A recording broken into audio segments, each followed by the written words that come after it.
টাকটুকু শুধু উত্তেজনা নেই, বাকি অংশে ফেটে বেরোচ্ছে এবং আমাকে আক্রমণ করছেন। কুণাল ঘোষ তো অভিষেক ছিল, কুণাল ঘোষ মমতা বন্দ্যোপাধ্যায়ের ঘনিষ্ঠ হতে চাইছে। আরে বিশ্বনাথ চক্রবর্তী। আপনাদের টেকো কারা কারা আছেন? সুব্রত বাবুর চুল আছে? সুব্রত বক্সির চুল আছে নাকি টেকো? আমি জানি না।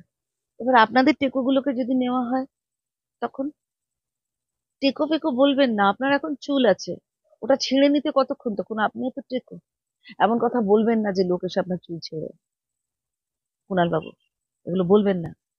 আপনাকে টেকো করতে কতক্ষণ? তখন ব্রাত্য আপনাকে কাস্ট করবে। এরম বলবেন না, এরম বলবেন না। আর বিশ্বনাথের সম্পর্কে তো কখনোই বলবেন না। একজন পণ্ডিত মানুষকে নিয়ে এরকম পরিহাস করা অন্তত আপনার সাজে না, কারণ আপনি একসময় মুখপাত্র ছিলেন।